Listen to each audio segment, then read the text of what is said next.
It's the Whiskey Wizard.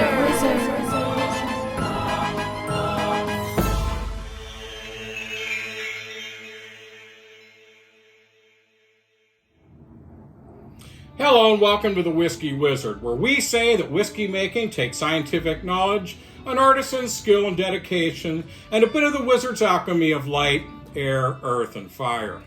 Last time we discussed the peating of Scotch whiskey, and as we leave our focus on Scottish whiskey, I wanted to conclude with something of a special montage of my travels to this wondrous land. That is, for me, the epicenter of the world of whiskey.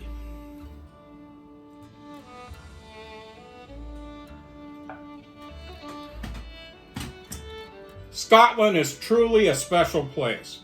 Personally, I love the moody climate and the beautiful but brooding landscape.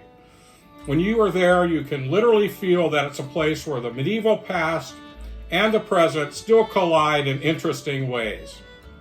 With the current situation, travel may not be possible, but hopefully soon we can get back to normalcy. When that happens, I encourage you to consider a trip to Scotland, especially if you're a fan of Scottish whiskey, or even if you're still learning to appreciate it. What follows is more or less a montage of my past travels there. Hopefully you can gather some of the flavor of the place, as well as how much fun it is to stop in at its many distilleries to conduct a little bit of touring and tasting. On our trip in the summer of 2019, we got there by way of Iceland, where we spent 3 full days. It's another place I can recommend, and we'd love to go back there for a week and drive the ring road all the way around Iceland. Anyway, I've included a bit of our Iceland travel on the front end as well. Look, I hope you enjoy this. It's something a little bit different, but maybe it gives you some inspiration. Let's have a look. Here we are. Driving in Iceland. We are heading to the Blue Lagoon from the airport.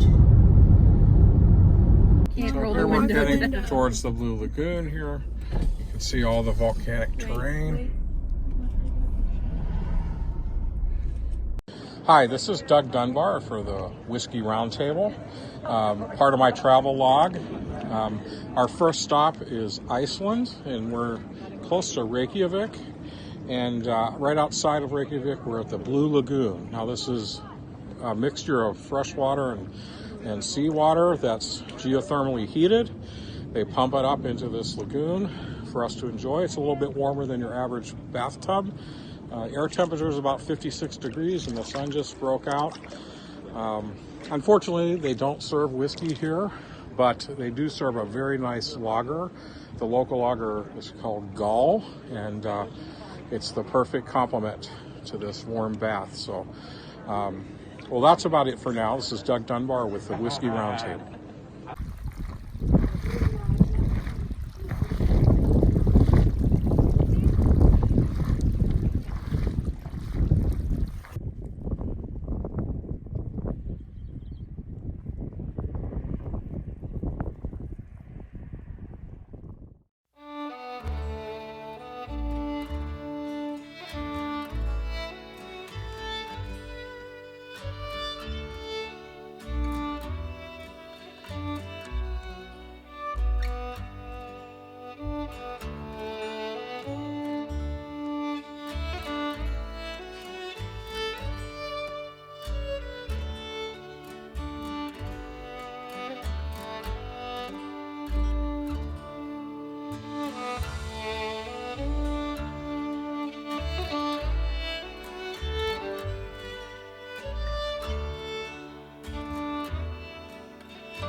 Hi, it's Doug Dunbar for the Whiskey Roundtable. We're here at the Whiskey Experience right outside Edinburgh Castle in Edinburgh. But let's go inside and check it out. This is basically Disneyland for Scotch lovers. It's a ride. Hi, this is Doug Dunbar with the Whiskey Roundtable, and we're here at the Scotch Whisky Experience, which is in Edinburgh, just outside Edinburgh Castle. At the start of this tour, it's basically like a Disneyland ride for Scotch whiskey appreciators. And so the end of the tour ends up here in this nice bar. But before that, and we'll post some pictures on our webpage of the largest unopened single malt collection in the world that we got to tour through before we came into this room, which is the bar where we are allowed to do some additional sampling and purchase samples that we desire. I've had a few that are very rare, you can't get easily in the States. I'm finishing up with this Inchgauer, which you cannot get in the States at all. It really only about 1% is available as a single malt, and about 99% ends up in Johnny Walker's various blends. So this is a really excellent whiskey. I'm looking at just very light with high complexity. Got some flavors of biscuit and orange peel, and some vanilla, and but it's just a really delicate whiskey with a high level of complexity.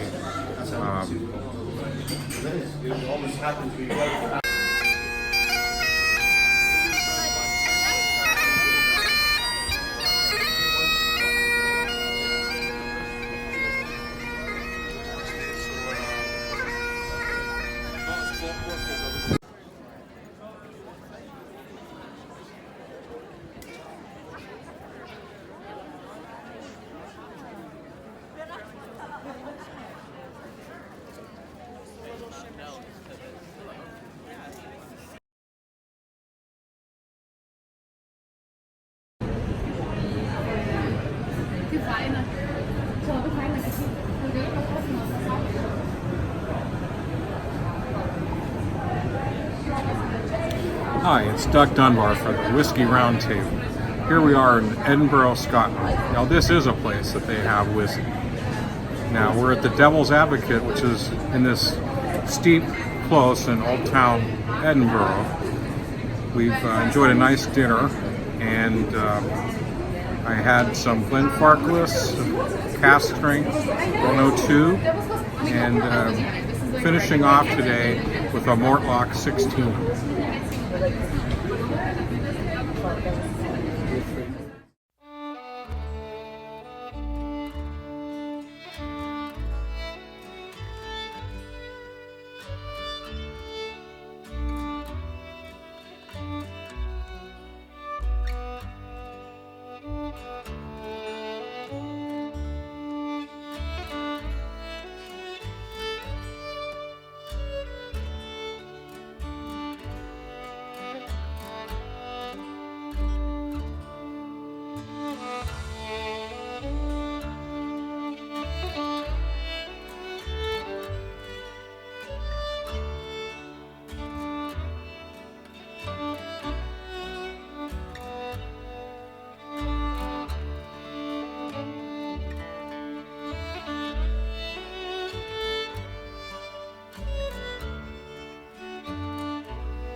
Hi, Doug Dunbar for the Whiskey Roundtable again. We're inside the Dalwhinnie gift shop. We're not going to take the tour here due to our schedule. We've got some other stops we're going to make. But in the gift shop here, they have some rare whiskeys that you can't get in the States, such as the Inchgauer that I sampled yesterday at the Scotch Whisky Experience in Edinburgh.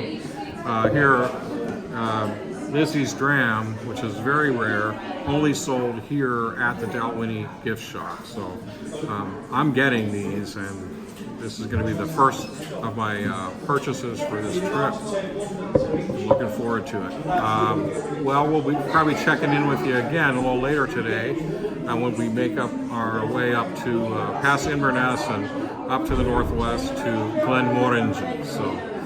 So long for now. Here we are at Glenmorangie. This is Doug Dunbar for the Whiskey Roundtable.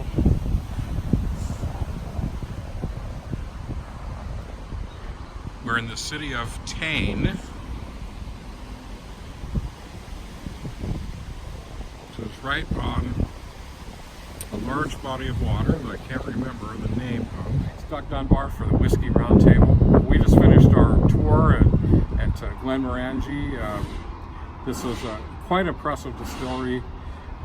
They're very distinctive pot stills with very long necks and relative compared to the small volume. And two-step distillation that really creates the really light whiskeys. I learned something that I didn't know, and that's that they do second fill on some of the whiskey, and then they blend those together.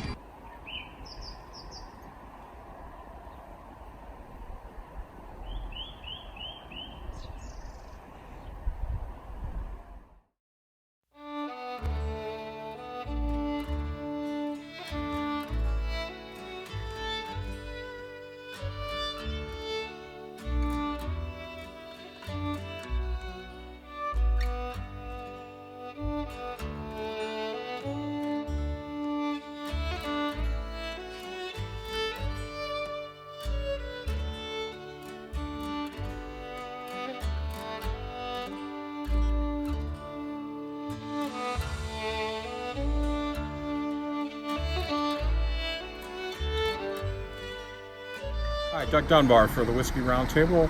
We're here on the Isle of Skye at the world-famous Talisker Distillery. Talisker used to be the only distillery on the whole of Isle of Skye. There's a new one, Torbeg, which recently opened, and won't have any product yet for quite some time. Anyway, let's go into Talisker and see what's going on. And now you can drink it and it will not burn, and you'll get all the taste of it much, much better. 57% is where the target is. Same sip, 2 seconds on the tongue, no burn, lots of flavour. That's the way to drink whiskey. But they let the brand. So who makes the Game of Thrones thing? If we saw the Diageo. Diageo has spread, so the Game of Thrones. Hi, Doug Dunbar from the Whiskey Roundtable inside Talister's tasting room. Tasted several. I was able to purchase some Cole Ela 18, which is really hard to get, and it's my favorite whiskey. But what I'm tasting here today is the Talisker Skye, which is only sold here. And so let's give it a try.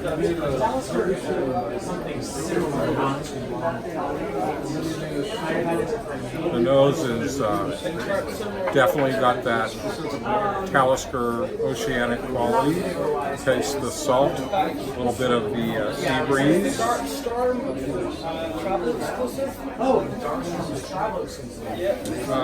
This one is more of a citrusy, almost lemon peel on the nose, and I'm going to go in for the taste. And here's the view. If you look out, walk out of the Talisker Distillery.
Doug Dunbar for the Whisky Roundtable here at Deanston, our last stop.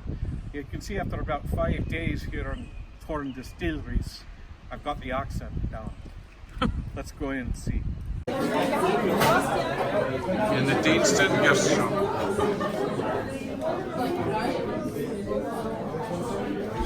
Look out, Caleb. I want to show the barrel. Look out.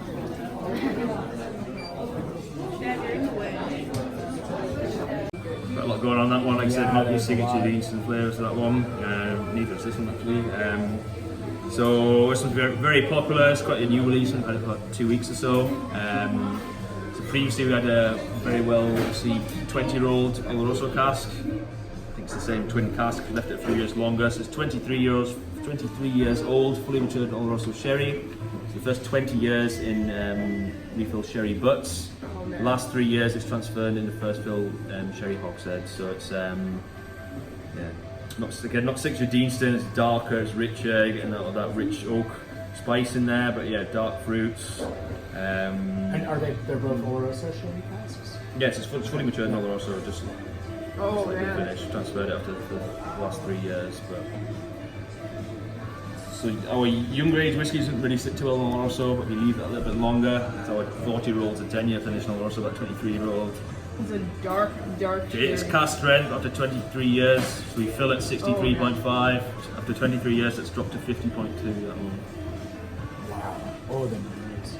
It smells amazing. Definitely can tell the Quite sherry. rare for us to never fully mistake that. mature in a sherry. Yeah. So, but it's You'd never mistake that for anything other than a sherry cask. That is yeah, the European oak gives you whiskey darker colours rather than American oak, getting like golden colours. You don't get the vanillins like you do in American oak, you get those nutty flavours and aromas in there. And the spice, obviously. Oh, wow. It's flavours, that one. Someone bought. Oh, I thought it was underage. They came in and bought 10 bottles of that this morning. Oh, man, that's so good. That is just like. I wouldn't have wanted to.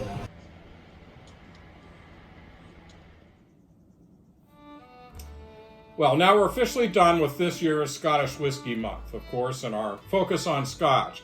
I hope this little travelogue episode inspired at least some of you to make it a goal to travel and to visit Scotland.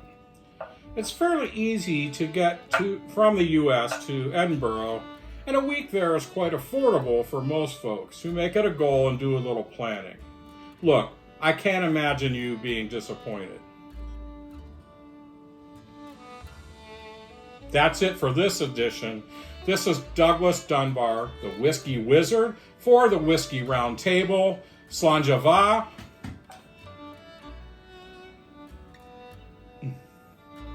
And now,